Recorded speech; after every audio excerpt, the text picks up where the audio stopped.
episode 12 of the Cleverly Changing podcast. I am so excited because this marks the end of our first season.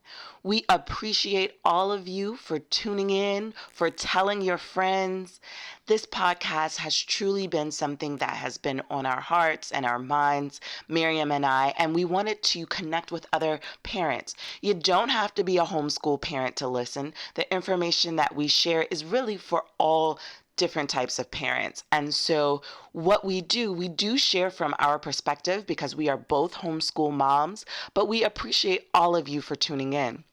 Now, this next episode, the last episode of the season, is also viewer discretion advised. It is a sequel to our last episode where we talked about preparing your children and keeping them safe from predators. This episode is where we talk to a trained professional. We're actually speaking with a licensed clinical social worker who has an expertise in sexual abuse. And that is what the topic is covering, sexual abuse in our children. It's something that we don't always talk about in our communities, but it's a topic that we should be aware of, and we should know how we can keep our children safe because that is very critical and it's so important. So please send us your feedback. We are at Cleverly Changing on social media and at cleverlychanging@gmail.com on email. So you can just send us an email, let us know how you've been enjoying this podcast, and please tell your friends because we want people to hear this conversation and to engage with it. So this information that we share week after week, we spend time connecting with you parents and aunties and uncles, and we want to give you the information that can help you thrive as you're raising your children or as you're interacting with children whom you love. So we appreciate you and we hope that you will continue to tune in next season. Next season will come we will upload next season in September. So the first week in September, we will be back, but we're going to take a break during the month of August. And then once school starts in September, we will be joining you. Remember, our podcast is bi-weekly. So we are excited to start a new season in September. So be ready. All right. You can always tune in to our last podcast that we've done, episode 12 and the previous episodes as well. We are found everywhere podcasts are played. So definitely tune in on iTunes, leave us a review, follow us on SoundCloud, listen to us on Stitcher, wherever you like to listen to your podcast. Please listen to us. All right, we will talk to you. Let us know. We will talk to you later, but let us know how you're enjoying this podcast. Okay, bye for now.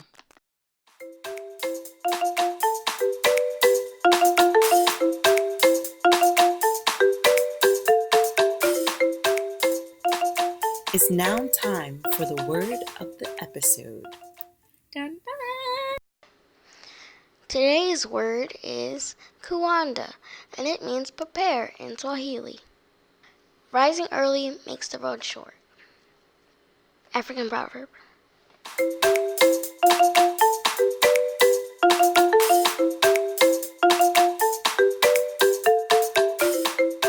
Welcome to the Cleverly Changing podcast.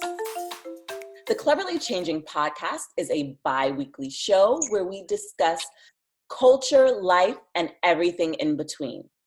Today is a very special and important show. This is a follow-up show, and we have a guest speaker with us. Our guest today is Faith Davis, and I'm going to let her introduce herself. But before we do that, I want parents to know that this topic that we're going to have is a sensitive topic. So it is mainly for adults, especially if you haven't talked to your children about different types of abuse. So that's the disclaimer. If you're not ready to discuss those type of things with your children, this may be a podcast that you want to listen to on your own. But it's not just for homeschooling parents, it's for all parents, aunties and uncles and cousins, whoever is dealing with children. So it's also for teachers, and we really wanted to get into the topic with an expert in the field. And that is why we are talking to licensed clinical social worker, Faith Davis. Hi, Faith. Hi. How are you? Pretty good. Can you give us a little bit of information about your background and what you do? Well, as you said, I'm a clinical social worker licensed in the states of North Carolina and Maryland, as well as DC. I also have my license in substance abuse addictions in the state of North Carolina. And currently, I'm doing hospital social work. I work on a med-surg unit, and I also work PRNs in another hospital as a psychotherapist for children and adults. Okay, that's pretty heavy. So I really appreciate you taking time out of your busy schedule to have this conversation with us. I know that you are familiar with the podcast because you're my sister and you're super supportive. So I appreciate that. But I really thought that it was very important for us to have a follow-up conversation from our last podcast where we speak with someone who is a professional in and has dealt with abuse on a clinical level. Yeah. And so I know that recently in the news and on social media, we've been hearing a lot about children who are the victims of sexual abuse. And every time we hear it, it is disheartening and it makes us sick to our stomachs. And it seems like it continues to happen over and over. And so what I wanted to do, because there is no demographic that is exempt from abuse, I wanted to shed some light on the topic and educate people, because I feel like in some cases, people are like, oh, well, it's the boyfriend. You shouldn't have your boyfriend around your kids. And in some of the instances that we've seen in the news, that has been the case, but that is not always the risk factor. It's not always a boyfriend. It can be multiple different people. And I wanted to kind of give parents an opportunity to recognize what red flags could be that they can look out for. What are some red flags that parents can look for? Okay, now when you're asking about the red flags parents can be aware of, as far as their children and looking for signs of any abuse or neglect? Correct. Yes. Correct. Okay. So what you want to look for is your child exceptionally clingy to you, when they leave you, when you leave them with someone. Are they saying, oh, mom, don't go, please stay? Are they just really putting up a fuss when you're trying to leave them with a particular individual? That could be an indicator that, you want to explore further. Is your child, you using the bathroom on themselves and they've been potty trained, but they keep having accidents on themselves, and that's not normal? You want to look into that. Are there any bruises or unexplained marks on your child? Is your child having any type of discharge, any type of infections where you're taking your child to the doctor? You want to be on the lookout for things like that. Um, is your child telling you that a person has given them just exceptional gifts? And it might not be Christmas time or the holidays, but every time this person is coming around, they're giving them, just showering them with gifts. The child might spend extra time with the individual. The individual might want to take them different places. Just spending an exorbitant amount of time with your child or your children.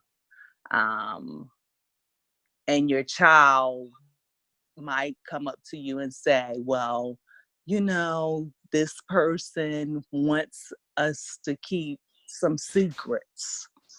So you want to look out for all of those type of actions and behaviors. Okay, wow. I mean, you said a lot. You said a lot. And I think one of the things that really stood out to me that you mentioned was unusual behavior, things that are extremely out of the norm.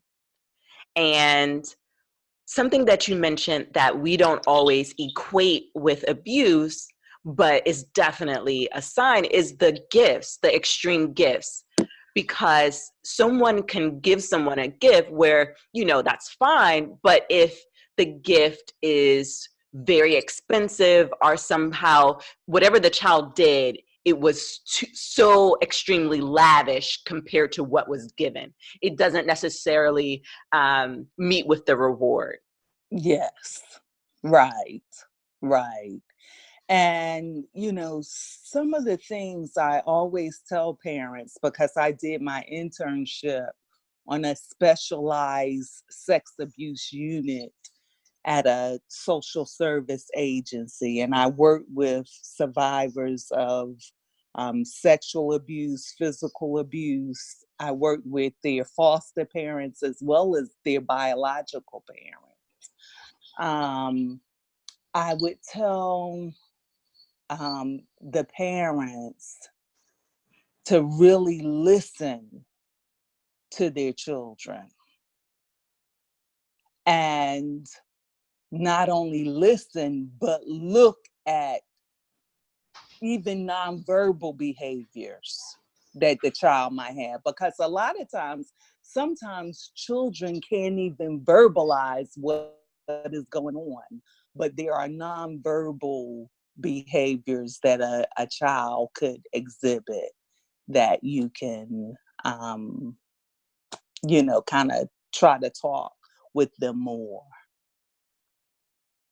Well, let me ask this question. What what can we do as parents to be proactive so that hopefully our children won't fall victim to someone who's sick? Yeah, how do Exactly. we keep them safe? Exactly. And you know what? That's a very good question, because prevention is the key. And one of the things is starting early, talking to your child about their body, creating within your child a very positive body confidence. And what I mean by that is letting them know what their private parts are beyond the slang terms, really teaching them the proper terms for their private areas. For young girls, letting them know where their vagina is located, you know, letting the little boy know what his penis is, and going beyond the slang terms that we often use for those private areas, giving them proper education around their boundaries, how to say no, and how to let you know when they are uncomfortable with something or someone. So it's really educating, and that starts in the home. Okay. All right. Mhm. That was very, very helpful. One of my key takeaways from that is definitely something that we brought up in the last podcast about the subject, and that's some children don't talk about it because they don't necessarily have the vocabulary around it. So Right. they don't really know how to say, someone touched me on my, their private area. They may not know how to say that if they don't have the vocabulary around it. And just giving them permission to use the words penis or vagina, those will help them. Those words alone will give them more of a license, I want to say, to feel comfortable saying, this is what happened to me. Right. And even for, some children who do not know the proper names for their private areas, when they do use the slang term, being aware, asking them further questions. Well, describe what happened, where, um, who was around, ask questions. But most of all, believe in your child. Yeah, I feel you on that. When they tell you something happened, listen. It Yes. kind of hurts my feelings when I read stories that the mother or the father knew that something was going on, but they just didn't believe that something was going on. So they didn't do anything. And of course, it escalated to the point of complete unnecessariness. And it's just heartbreaking. But with that being said, I was wondering if if we could kind of segue into, what do you do once something has happened? So something has happened. What should be your first step? Little Tyrone has said that the babysitter had him touch her somewhere or something. Now, what are you supposed to do to rectify the situation? You believe him? Yes. What do you do? Yes, you definitely believe your child and what you do, because it's important to take action. So you definitely want to take action. You want to contact Child Protective Services to make a report. If you don't want to use your name, you can be anonymous. Really? Yes. So you don't have to use your name. You can just, because every report comes in as an allegation. And once they get that report, then they're going to review what was stated on the report. They then determine whether they're going to accept that report to follow up as an investigation or an assessment. They've changed, kind of terminology. But, they'll determine whether whatever was said meets the criteria to be accepted for follow up. And if that report is accepted, then they will definitely come out to the home. And just depending on if it's considered a sexual abuse report or a neglect report, sometimes they will interview the child alone, and sometimes they will interview you and the child together. It just depends on, the allegations that were alleged in the report and which track that, social services has determined to accept the report under. But, you want to report it to the authorities, and you also want to get the child some help. You want to determine whether you want to take the child to a counselor. You have to determine whether the child might need a child medical examination, a physical examination. And really, once CPS becomes involved, then, they'll let you know if a child medical exam is warranted. It just really depends on, it depends on the allegations in the report. But you want to get your child some support and professional help so they can process whatever, whatever happened. So they'll be able to talk about it and reach some type of healing for, it's a major scar that sexual abuse, physical abuse, neglect leaves on children. And so the sooner a child can get involved in some type of healing play therapy or talk therapy, group therapy, the family gets involved in counseling, because it not only affects the child, but it affects parents. It affects the family. Mm-hmm.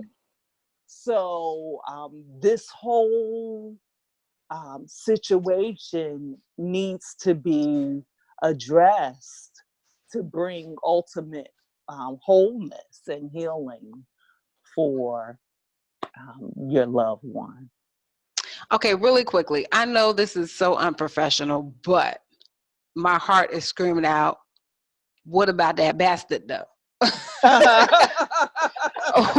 What about the someone Look, who tell dared, it like it is. who dared to cross the line and violate my child? I mean, Right. so are they just only dealt with on a, I guess, bureaucratic method? I mean, what happens if you call the police? Will the police go pick them up and then they have to go through that? Or because I'm just, in my mind, it seems like, okay, I've called Child Protective Services. Are they going to go pick that sucker up? Somebody needs to go pick them up, because if they out on the street for too long, they might just find me in their face. Right. So, And I mean, Mhm. what do you do? I mean, yes, I'm angry. It hasn't even happened. It hasn't even happened to my family, but I'm angry. Right. And you know what? That is a healthy thing to be angry about. Although it hasn't happened in your family or with your child, if more people became angry at the sex trafficking and the children who are being kidnapped and abused, then maybe there would be stronger laws for violations. You understand what I'm saying? Because I do. A child sex abuse and abuse in general really wasn't even recognized for a while. Say what now? It wasn't even, it wasn't recognized where they were really prosecuting these, what you call, bastards and pedophiles and people who are predators. Deviants. You see what I'm saying? And you have that right to be angry. So, and depending on what occurred with the child, the police will get involved and do a criminal investigation.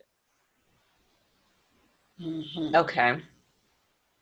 So And, without the mhm. criminal investigation, there usually isn't much done to the perpetrator of the abuse. Well, Is it only when the police are involved? no, it really depends because see, CPS can come in and get involved, and it goes through the court system, and the perpetrator, the attacker can be, handled and prosecuted through the court system,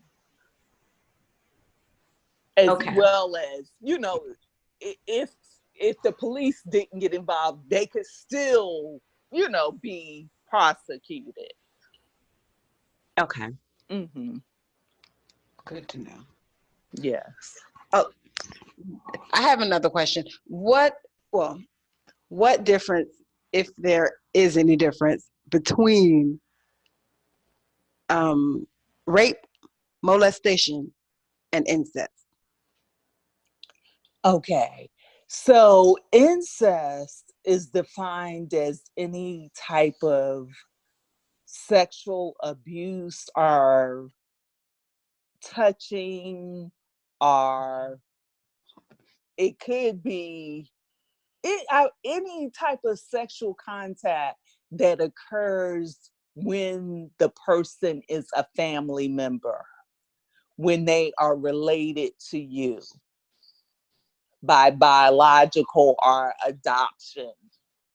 That is considered incest.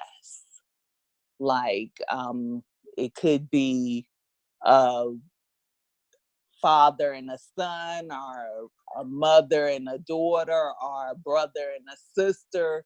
Any family member who sexually violates or fondles or has any type of unwanted sexual touching, or it could be rape or oral sex or sexual intercourse that occurs between another family member. That's considered incest. And when the person is under a certain age. Oh, age has something to do with that. Okay. Is that the difference between, is And age the difference between molestation and rape too? well, now molestation and rape is defined as when you are sexually violated, either intercourse or oral. You could be orally raped, any type of unwanted, and rape occurs when you're a child or adult. Mm. So it's any type of unwanted, when you have not consented to a sexual contact between, another person. That's rape. Now, molestation is any type of fondling, touching, sexual penetration is molestation. And that can be between someone you know, someone you don't know, a family member, but that's molestation. But in particular, incest is when it's within the family, when it's by a family member. Okay. Oh, okay. This is one of our listener questions. She was concerned about children being on the internet and the sharing of pictures and videos. How is that? How does that fit into? I don't want to say sex crimes, even though I guess that's technically what it is. But how does that fit into sexual abuse? Yes.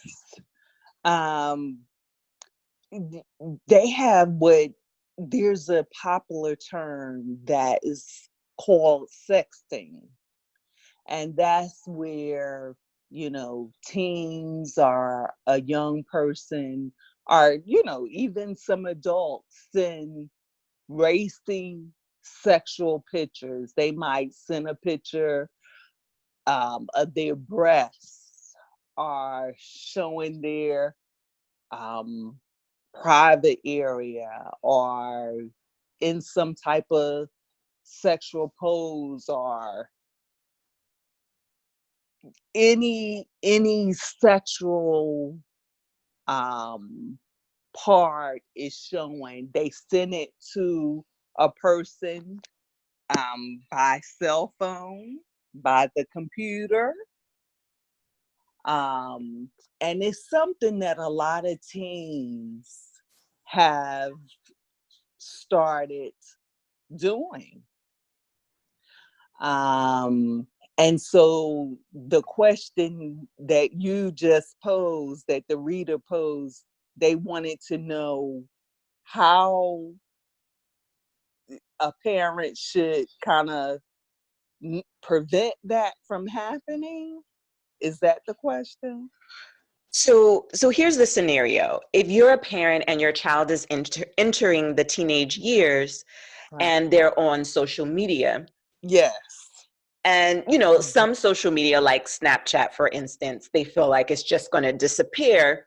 But in some states, it is a crime on the books that if an underage male or female sends a picture to another person, whether underage or not, that is, and they show it to someone else, that is a crime. Yeah. So how do you protect your kids? By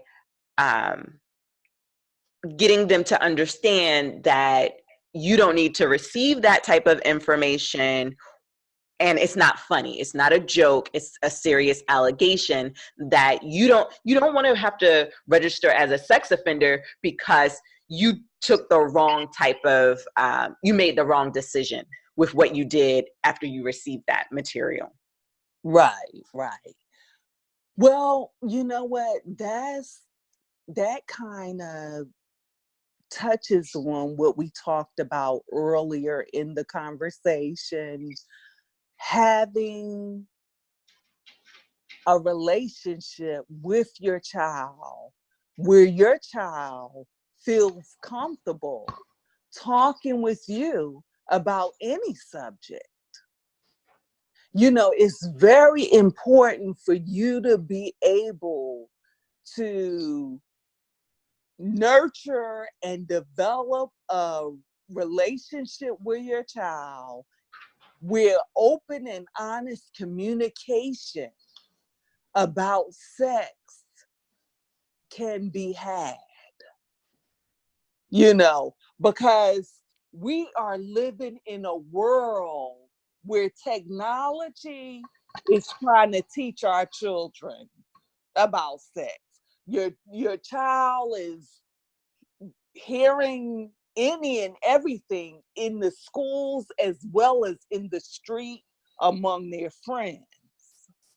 And so you want to create a home environment where your child does not fear coming to you talking about what's going on, and if they received a racy picture from one of their friends or from someone they didn't know.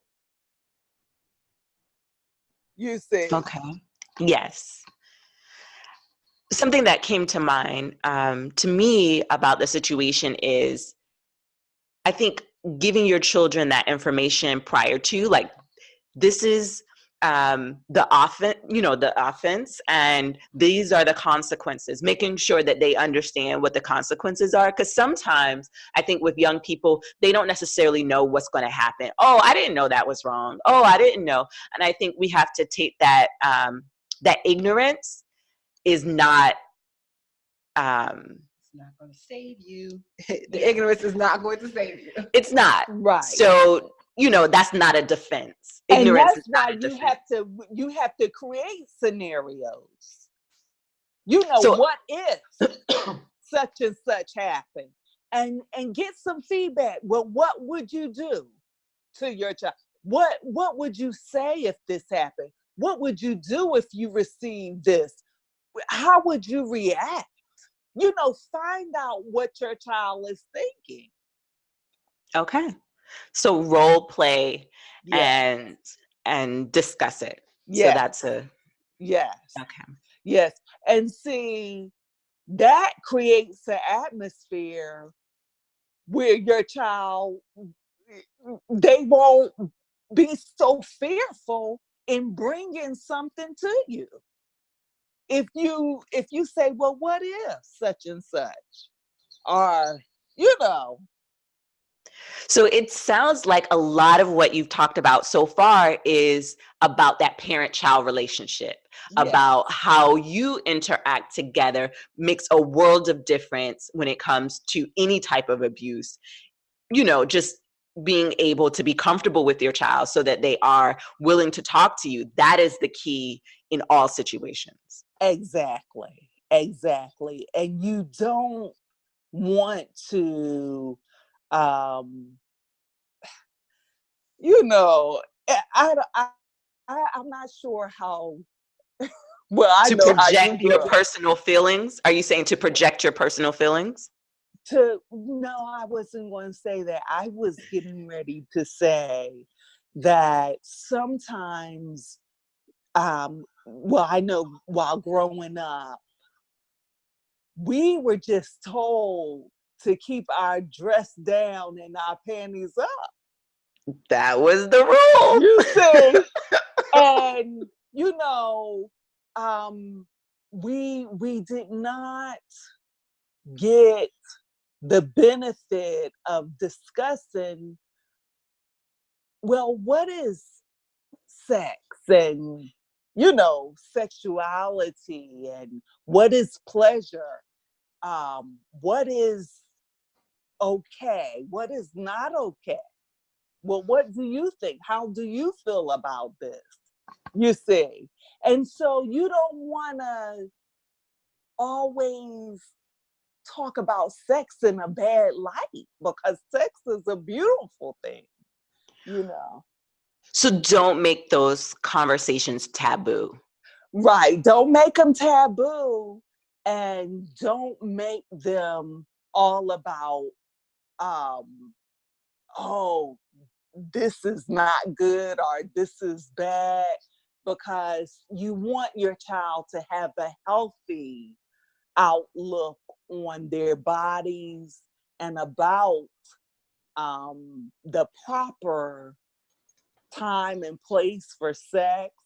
You want them to feel good about their bodies. You don't want them to have shame around themselves. Okay. Well, I think we have said a lot today. I would agree, but I have one last question. Yes. Okay. You kind of talked about it a little bit when we were asking what are the next steps once your child comes to you and says something has happened to me. But I'm curious as to how realistic is it to have, I guess I'll say, a quote unquote normal life after something has happened? Is it really possible to almost rewind the clock as if nothing had ever happened, or just to be able to, I guess, deal with it in a way and accept that something happened and to not use that as something to oppress you?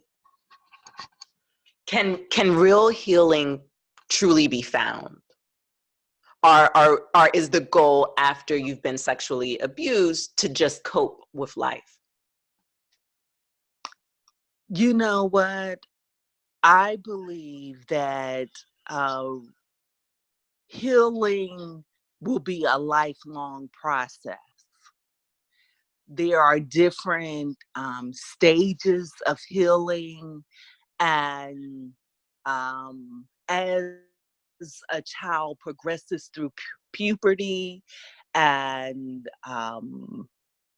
adulthood, certain situations will take place that, could trigger different memories or,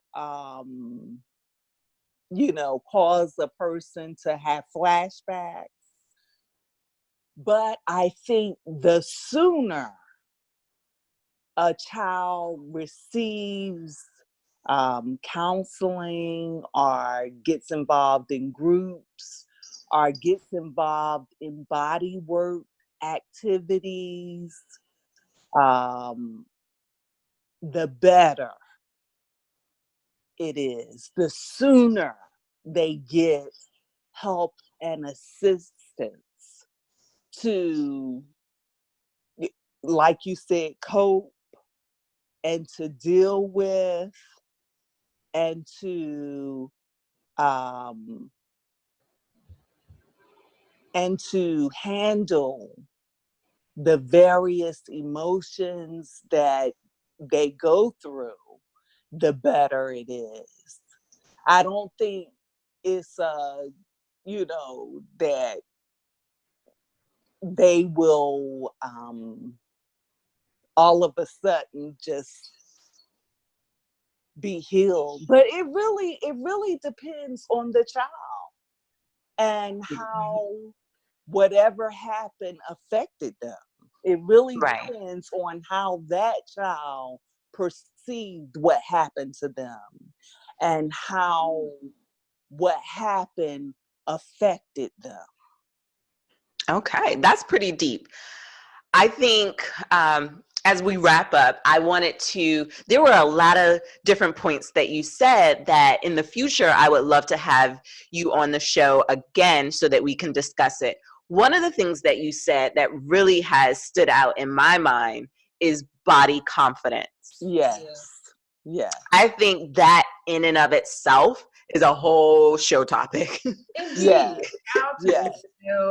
Yeah. Body confidence, because I think that with the adolescents, I think that's a big component that parents are looking to find. How do you achieve body confidence, especially when some parents haven't achieved it? Yes, I was going to say, what about Yes. for the grown-ups too?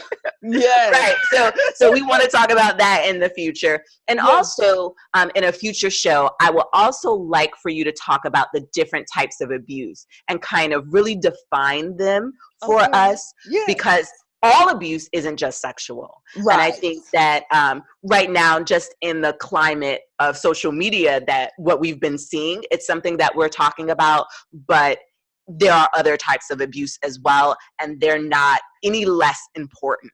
And so I would love to have you back on and we discuss those topics as well.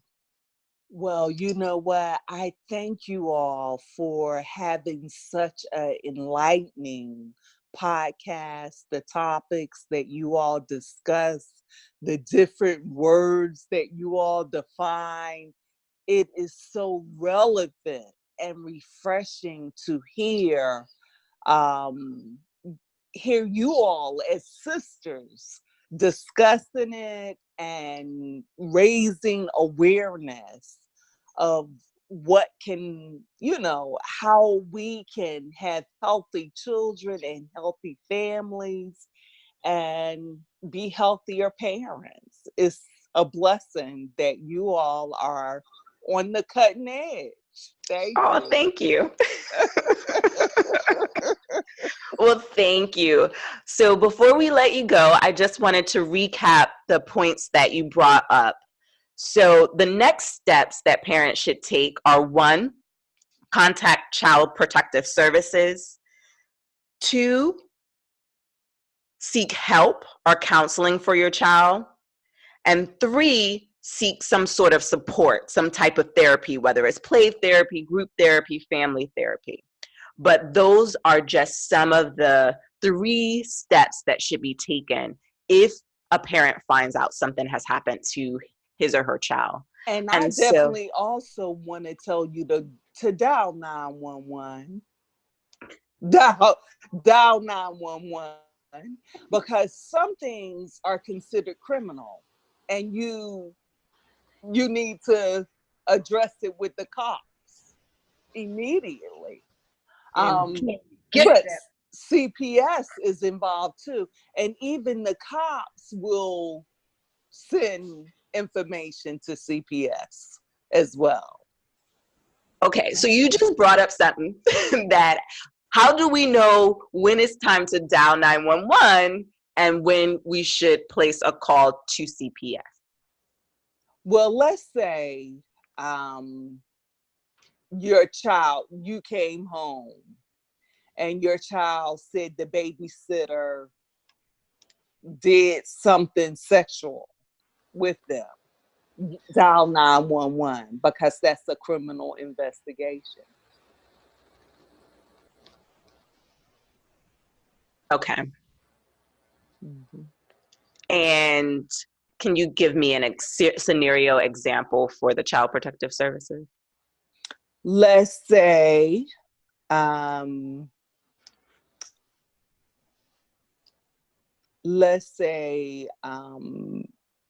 your child came home from school one day and said that the babysitter, or not babysitter, but let's say their cousin had taken them to the mall and just slapped them, just kept slapping them in the car. And they just decided to tell you today. So you can call Child Protective Services, because that would be considered physical abuse. Okay, so quick scenario question. If your kid is in school and they tell you, hey, I was talking to my friend Tony, and Tony said that his auntie or his neighborhood friend touched him inappropriately, who should you call as the parent? Mm-hmm. Because I would think that would be Child Yeah. Protective Service. That would be the police, because Child Protective Services, they accept reports on people who are considered the caretaker of the child. So parent, um, uh, boyfriend, if the father's girlfriend, um, a babysitter, whoever is in the caretaking role, that's when Child Protective Services would receive the report and follow up. Oh, okay. Well, that was very enlightening. Yes. Yeah, that cleared up. Mm-hmm. Yeah, I didn't know that. So we Yeah. learned a lot today, didn't we? Like, Indeed. if a teacher sexually abused a child, that would be the police, 911. Okay. Mm-hmm. Well, thank you. Thank you so much for your expertise and your clarity that you provided us with. Miriam, do you have any last words for us? I'm still mad. No, I think I will forever be angry at people who victimize the children. Man, And rightly I just so. don't understand how people have. It's upsetting enough that we do things to each other as adults, but Right. to children who have such innocence and ignorance about so many things, Right. it hurts a Right. lot more for me. And you It's know what? I'm going to tell you what really hurt me is when I was invited to go to a screening of a movie on sex trafficking oh some boy. years ago, maybe around 11 years ago. And what really shocked me is when I sat in that movie and I realized that most of this sex trafficking is not taking place in foreign countries. The highest percentage of sex trafficking is taking place in the United States of America. Yeah. On our city streets, Washington, D.C., Maryland. I mean, we're considered the corridor 95 going straight through. You know, sex trafficking is taking place at the highest numbers, in the highest levels here in the United States of America. And I literally was blown away I'm moving when next I week. learned that. Did you know that? No. Yeah. No, we were not aware. And Yes. I mean, sex trafficking is a whole nother, that's a podcast in and of itself. That's a whole nother, yeah, it's not another topic because a lot of times the children who are caught up in this sex trafficking were sexually abused or may have been runaways from situations that took place wherever they were residing. You see what I'm saying? Yes. Yes. And so they got caught up in, sex trafficking. But that is, like you said, that is a different, it's just a different segment. Right. It's a whole nother segment. Right. Yeah. I do not want to end on a somber note because I think we have been rattled. I think, we were ending, and I think it just, that piece of knowledge just took it to a whole different level. And so I'm going to ask you, can you kind of give us some words of encouragement? Because I don't want to end on this on a down note, because I feel, just as a parent, that was depressing. Yes. And I'm disturbed. So I don't want our listeners to be disturbed. Right. I want you to give us some words of encouragement, and I thank you, because I think more than anything, knowledge is power. Yeah. And in this instance, when you know more, you do more. Yes. And so as parents, we need to keep our eyes open. Yes. And our ears open so that we can see and hear what's going on around us. Right. Yes. And I definitely agree with you. that this topic is one that is very heart-wrenching because it does affect our most prized possessions, which are our children. And we definitely want them to have the brightest futures that they can, free of abuse and neglect and victimization and exploitation. So, like I said, I thank you all for taking out the time out of your schedule to even provide this type of forum so we can be educated. The world can be educated. We can receive tips on just navigating this life better. So, Maya Angelou wrote a poem. The title, Still I Rise. And, in the midst of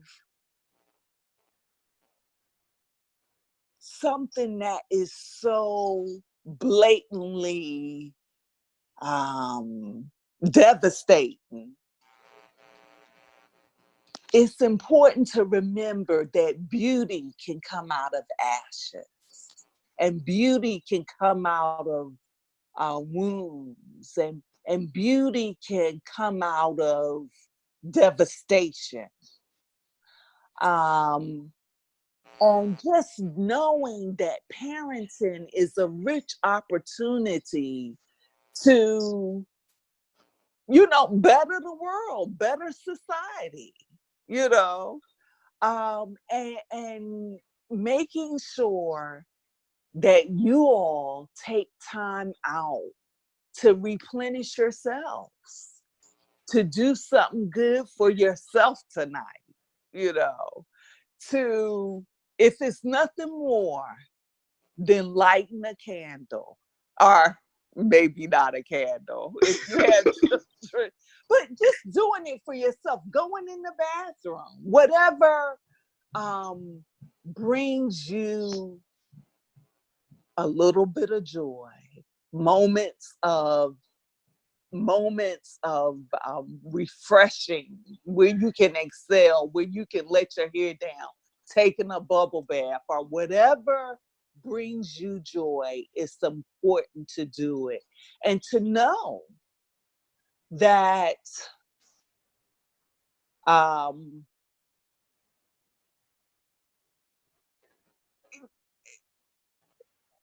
that life, the best is yet to come. In the midst Yes. of everything that you might think is negative, you can find some positives. And it's important to utilize affirmations, to do positive self-talk, to exercise, to put some fun and laughter, enjoyment into your day. If it's just 5 minutes, All do right. it. Do it for yourself. So you mentioned Still I Rise. I'm going to close with that poem because I think, just Maya Angelou's life Yes. is so fitting for the topic. Yes. Mm-hmm. So I'm going to close with the poem Still I Rise.